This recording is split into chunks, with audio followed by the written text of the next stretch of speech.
Vamos abrir nossa Bíblia, irmãos, no livro de 2 Reis, capítulo 4. 2 Reis, capítulo 4. Vamos ficar de pé para nós ouvir a palavra do Senhor. 2 Reis, capítulo 4, a partir do versículo 1, uma palavra bastante conhecida. 2 Reis, capítulo 4. Também quero agradecer a Deus, irmãos. O Senhor nos dava uma palavra aqui domingo, nessa igreja, falando no monte do Senhor, Deus proverá.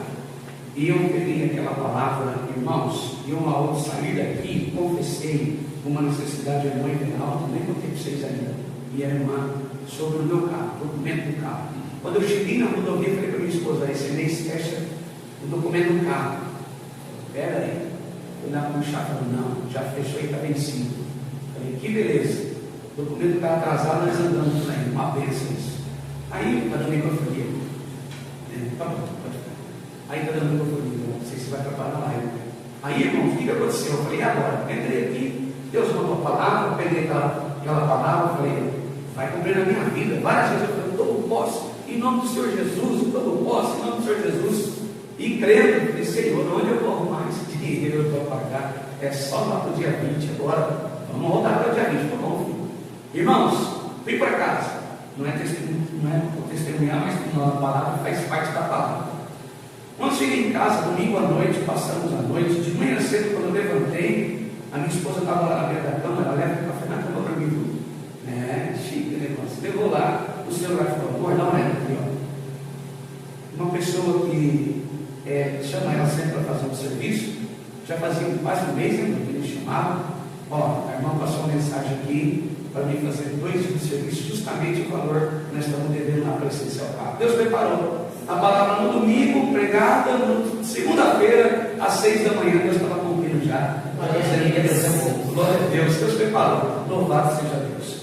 2 Reis, capítulo 4, lemos com a ajuda do Espírito Santo. Amém. Diz assim a palavra do Senhor: certa mulher, viúva de um dos discípulos dos profetas, clamou a Eliseu, dizendo: o meu marido, seu servo, está morto, e o Senhor sabe que esse seu servo temia o Senhor Deus. Mas veio o credor para levar os meus 2 filhos como escravos. Eliseu perguntou à mulher: o que posso fazer por você? Diga-me, o que é que você tem em casa? E ela respondeu: a sua serva não tem nada em casa, a não ser um jarro de azeite.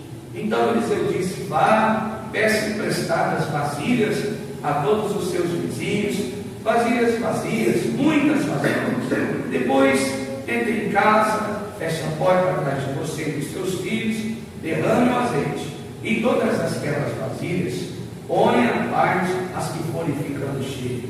E a mulher foi embora dali, fechou a porta atrás de si e dos seus filhos. E estes lhe passaram as vasilhas e elas enchiam. Quando todas estavam cheias, ela disse aos seus filhos: a um dos filhos, traga-me mais uma vasilha. Mas ele respondeu: não há mais vasilha nenhuma. Então o azeite parou. Ela foi, contou ao homem de Deus, e ele disse: vá, venda o azeite, paga a sua dívida, e você e os seus filhos vivam do que sobrar. Somente até aqui.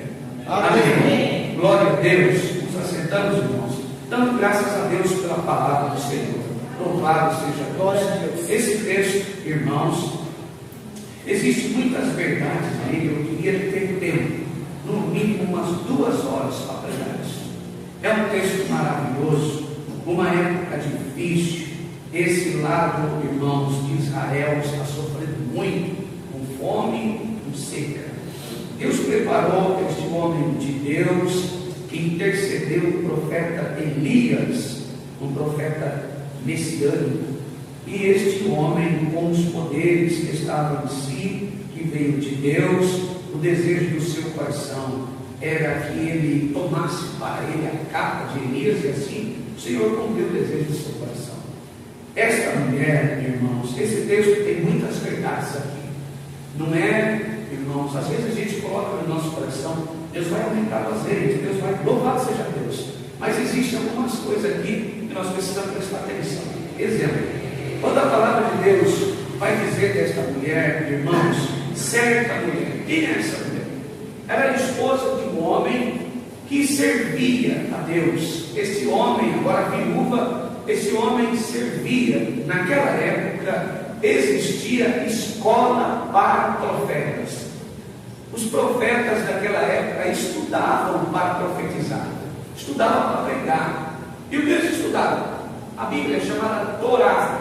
Os 5 primeiros livros da Bíblia eles estudavam no início. Esses 5 livros aí foi até a época de Jesus.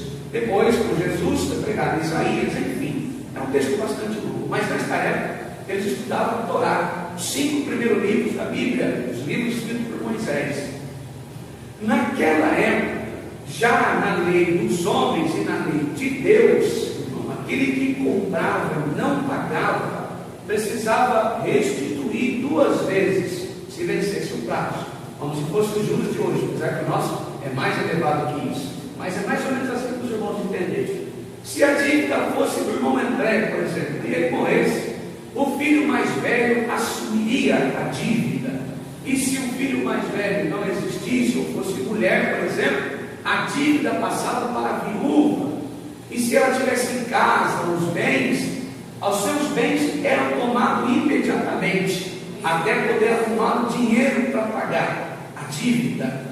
O que dá para entender, irmãos, que se não tivesse nenhum bem, levava-se os filhos da casa, por exemplo, ela tinha 2 menores, ainda adolescentes, jovens, eram levados como escravos para pagar a dívida. Então os irmãos entenderam, acredito que entendeu. Essa era a situação desta mulher. Mas, irmãos, quando nós olhamos viúva de um dos discípulos do profeta, por que ela foi procurar o profeta?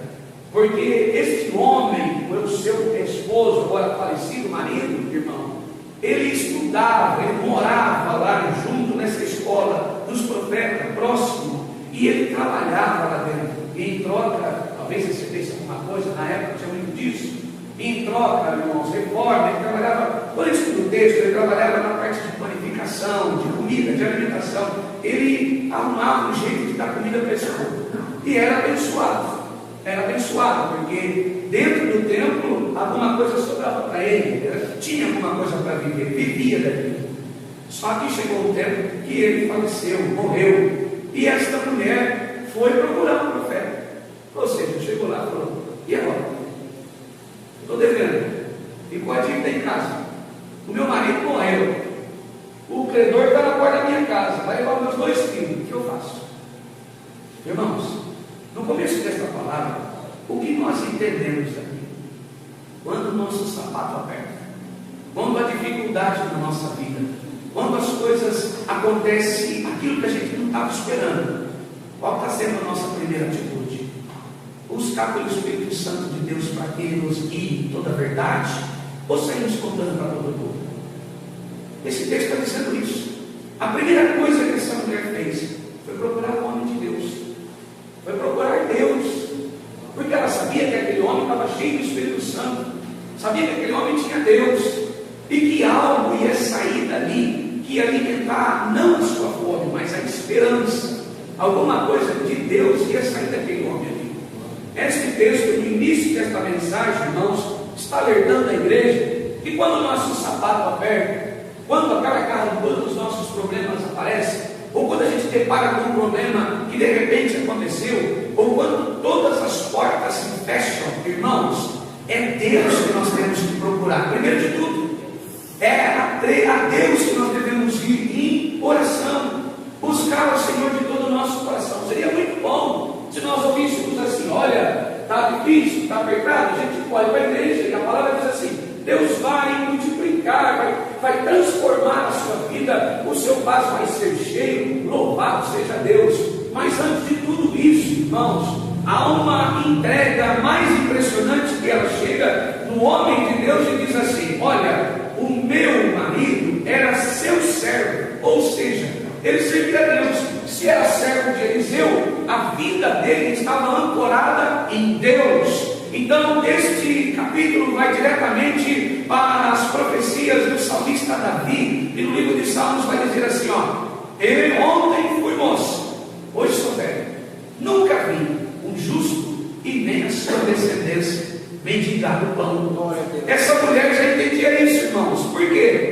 vida do seu marido era uma vida de justiça, era um homem de vida piedosa, era um homem que era consagrado a Deus e se desviava do mal. Por quê? Porque ele estava na presença de um homem de Deus, que era nada mais ou menos um profeta, cheio da presença do Senhor. Imagine só, irmãos, que homem que era esse? Que relacionamento que esse marido dessa mulher tinha, irmãos, com Deus, andando com um homem que flutuaria machado, flutuou machado, um homem que caiu sobre ele um poder 2 vezes mais de Elias que estava nele. Agora vocês imaginam que espécie de marido que essa mulher tinha. Está entendendo a palavra? Então por isso que ela foi procurar, não por causa do crédito que ela tinha, mas a confiança que ela tinha na justiça que o marido praticava. Como ele era um homem de Deus, ela teve uma certeza: se eu bater na porta da misericórdia da pessoa certa, ele vai ser um instrumento de Deus para a minha vida. E assim foi. A palavra de Deus esta noite está dizendo para mim e para você que a porta da misericórdia para mim e para você é Jesus Cristo.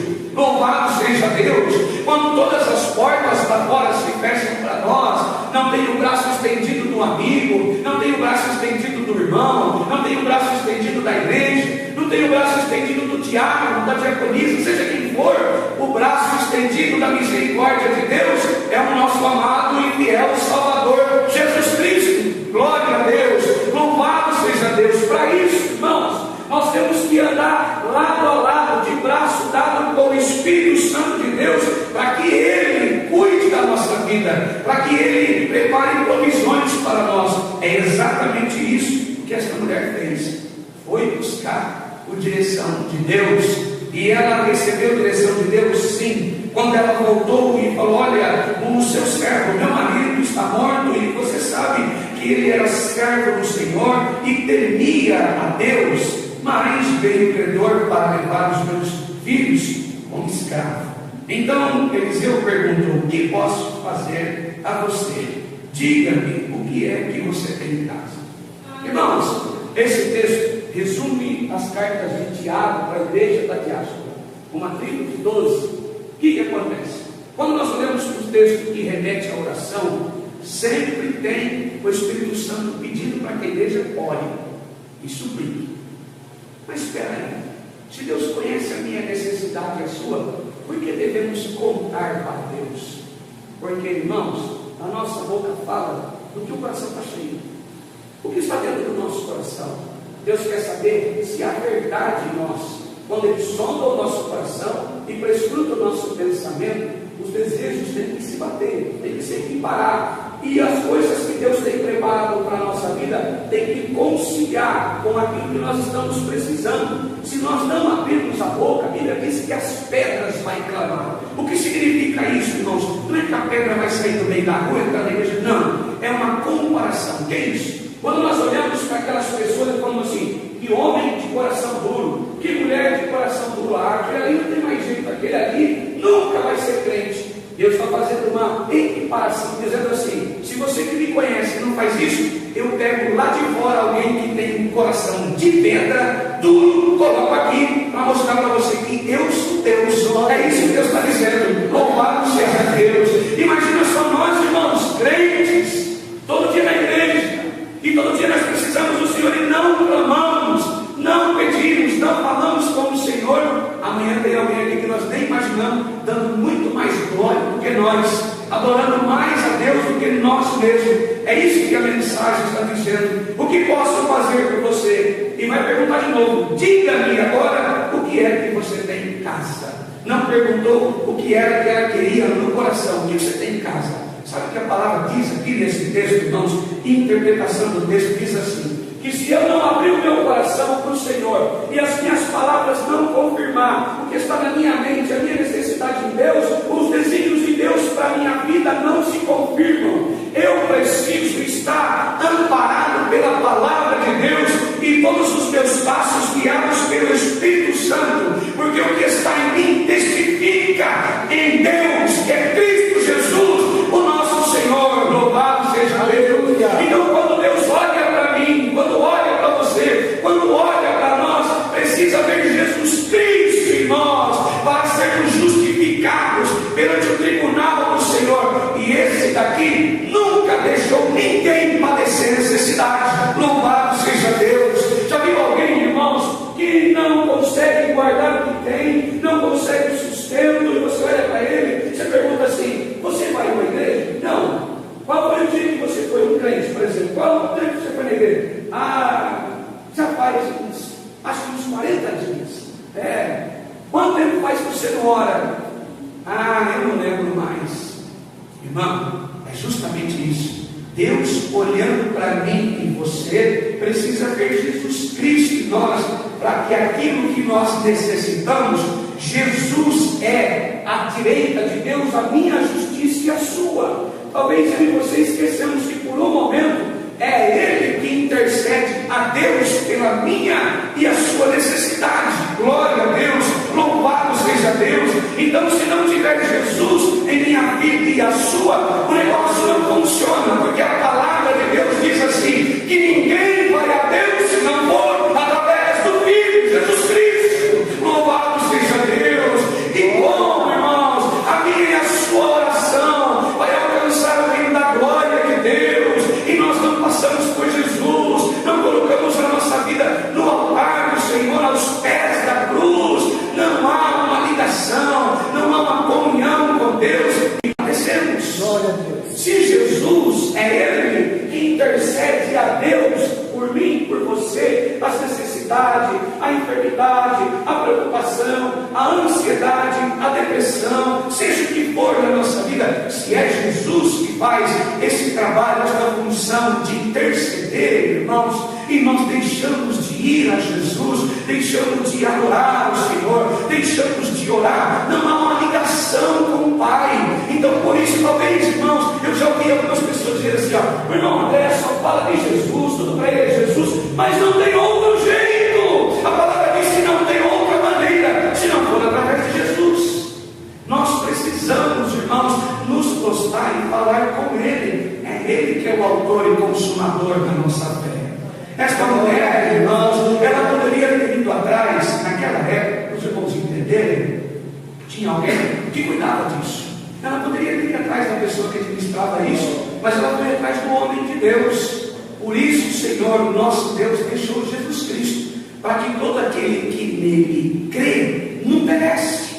Então, se você veio aqui esta noite preocupado com alguma coisa, preocupada com alguma coisa, então creia na palavra do Senhor. Quando nós nos portamos na presença de Jesus em ato de humilhação, sinceridade, e contamos ao Senhor a nossa necessidade, irmãos, pode ter certeza que o Senhor vai socorrer a sua vida. O Senhor vai preparar algo para você. O Senhor poderá te surpreender, assim como me surpreendeu e surpreendeu a você. Quantas vezes? Mas a palavra aqui disse que os vasos desta mulher foi cheio, mas tinha um restinho de azeite. Esse resto de azeite, para nós, irmãos, significa um resto de fé que ainda sobrou no coração, mesmo às vezes tão triste e abatido, mas sobrou alguns segundos de fé. Ainda temos condições de ajoelharmos e pedir para que o Senhor nos socorra. Esse restinho de azeite significa exatamente isso, um pouquinho de fé que sobrou. E o nosso Senhor Jesus Cristo é aquele que faz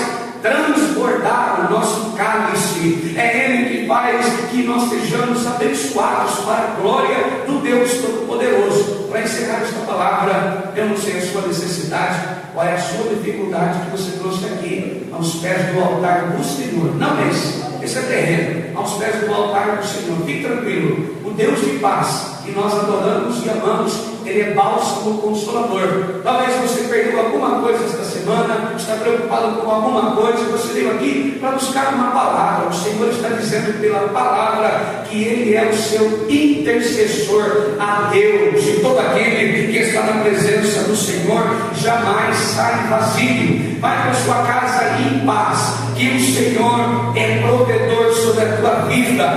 O Deus de paz está com os braços estendidos para a igreja. Esta noite é uma pena não ter mais tempo para pregar a palavra, mas o Senhor está trabalhando na vida de alguém que está aqui esta noite. O Deus do proverá, o Deus da misericórdia, o Deus da graça, o Deus da bondade, está trabalhando na sua vida em algum sentido. E olha, tem coisa boa vindo por aí, irmãos.